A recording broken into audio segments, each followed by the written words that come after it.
You spent a week on that fundraising email. You agonized over the story, chose the photo, checked the donate link 3 times, and then, at the very last second, typed something into the subject line box and hit send. And that afterthought just decided whether any of the rest of it would ever be read.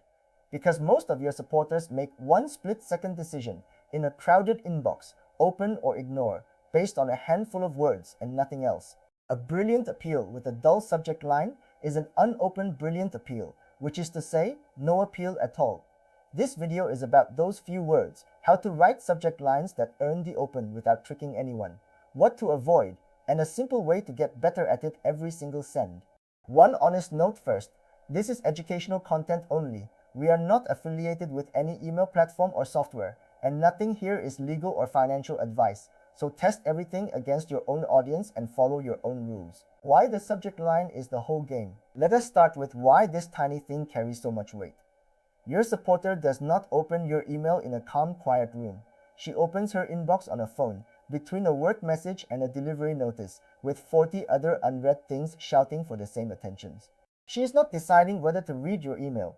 She is deciding, in about 1 second, whether to even glance at it, and she makes that call on 2 things only: who it is from and what the subject line says. Everything you labored over, the story, the ask, the beautiful photo, is invisible until those few words earn the tap. So if you improve one part of your email fundraising this year, improve this one. It is the cheapest lever you have. It costs nothing but thought, and it quietly multiplies the value of everything else you wrote. Write the email first, the subject line last. Here is a discipline that will save you from your worst subject lines. Write them last. Most people type the subject first while the email is still a blank page and they have nothing real to say, so they reach for something generic like our latest newsletter or an update from us. Turn it round. Write the whole email. Find the one true, surprising, human thing inside it, and only then write the subject line to point at that thing. A subject line is a promise, and you cannot make an honest promise about an email you have not written yet. Once the email exists, the best subject line is usually already sitting inside it: a phrase from the story, a number that stopped you, a single vivid detail. Your job is to notice it and lift it to the top, not to invent something clever out of nothing. Curiosity beats cleverness. The subject lines that get opened almost always open a small loop in the reader's mind, a gap between what she knows and what she wants to know, and the only way to close it is to open the email. That is curiosity, and it is far more powerful than cleverness. A pun makes people admire you for a second and move on. A genuine question, an unfinished thought, a surprising fact makes them need the rest. She almost walked away. Then this happened is not a trick. It is an honest promise of a real story, and it pulls harder than any wordplay. Be careful though, because curiosity has to be paid off inside. If the subject line hints at something the email never delivers, you have taught her that your subject lines lie, and she will stop opening them. Open a loop you can honestly close every single time. Make it feel personal and human. An email that feels like it came from a person beats one that feels like it came from an organization, and the subject line is where that impression begins. Write the way a friend would write to you, not the way a press release sounds. Lowercase can feel warmer than title case. A first name, used naturally and not stuffed in, still lifts opens because it signals this was meant for me. The word you belongs there far more than the word we. Compare spring newsletter, news from the charity, with something like "you did this," and here is the proof. One sounds like a bulletin, the other sounds like someone talking to you.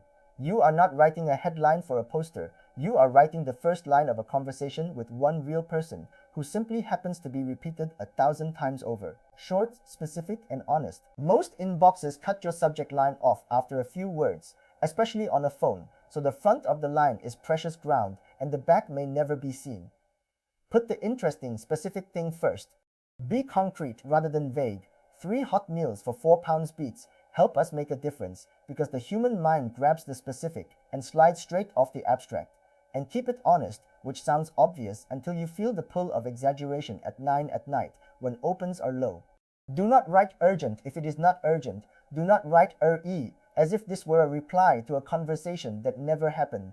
Those tricks work exactly once, and then they cost you the trust that makes every future email land. Short, specific, honest. If you remember only 3 words about subject lines, remember those 3. The words that get you into spam. Some subject lines never even reach the inbox because the words in them trip spam filters, or worse, trip your reader's own internal filter for junk.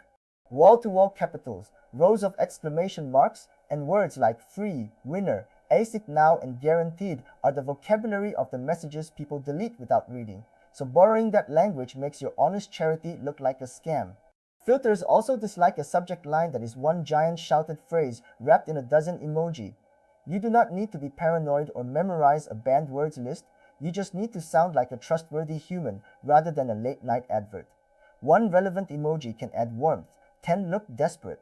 Write the subject line you would trust if it arrived from a charity you had never heard of, and you will naturally stay on the right side of both the filter and the reader. Numbers, names, and urgency that is real. 3 ingredients reliably lift opens when they are true, so reach for them honestly. Numbers make a promise concrete and scannable. 12 families, 3 days left, 47 pounds, because a specific figure signals a specific story rather than a vague plea.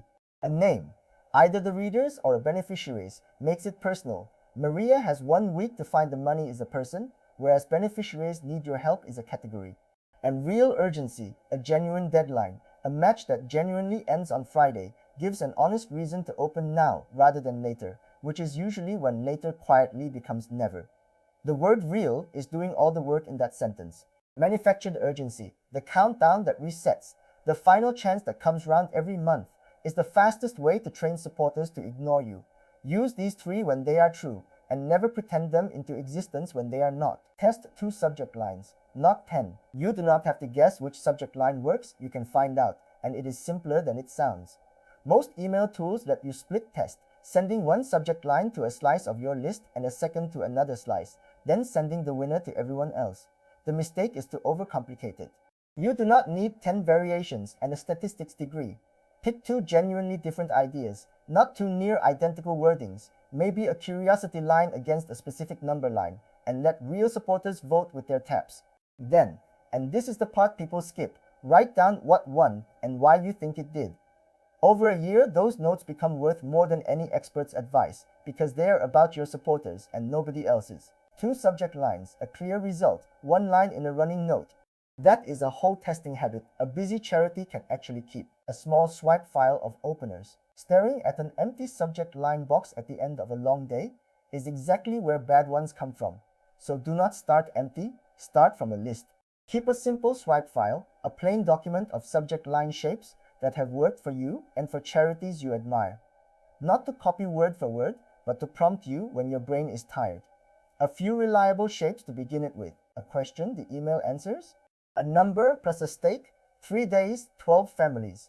A single vivid detail from the story. A because of you line that makes the reader the hero. An honest deadline. A gentle look behind the scenes at what the gift did last month. When you find one that works unusually well, add it. When a great one lands in your own inbox, add that too. Over time, this quiet file becomes your fastest, most reliable fundraising tool. The preview text nobody uses. Here is a free win most charities leave on the table, the preview text. Next to or under your subject line, the inbox shows a short snippet of the email, and if you do nothing, it simply grabs whatever happens to be at the top, often view in browser or an unsubscribed line, which is a wasted second impressions. Almost every email tool lets you set this preview text on purpose, so treat it as a second subject line that continues the thought rather than repeats it. If the subject opens a loop, let the preview widen it. Subject, she almost walked away. Preview, then a stranger did one small thing that changed everything. Together they pull far harder than either does alone. It takes 30 seconds per email and most of your peers ignore it completely, which is precisely why setting it well quietly puts you ahead of them in a crowded inbox. Quick recap, let us bring it together. The subject line is not a finishing touch. It is the gate every other word must pass through, so give it real thought. Write the email first and lift the subject line out of it, rather than inventing something clever from nothing. Open an honest loop with curiosity, sound like a person rather than an institution, and keep it short, specific, and true. Avoid the shouty, all caps, exclamation-heavy language of spam, and reach for real numbers, real names, and real urgency when you genuinely have them. Test 2 truly different lines, write down what won, keep a swipe file so you never start from a blank box, and set the preview text as a second subject line. Small words chosen with care, opening the door to everything else you worked so hard on. There is something reassuring about this corner of fundraising. It rewards attention rather than budget. You do not need a bigger list or a design team to write a better subject line. You need to slow down for the 2 minutes that decide whether a week of work gets read at all. So here is your simple start.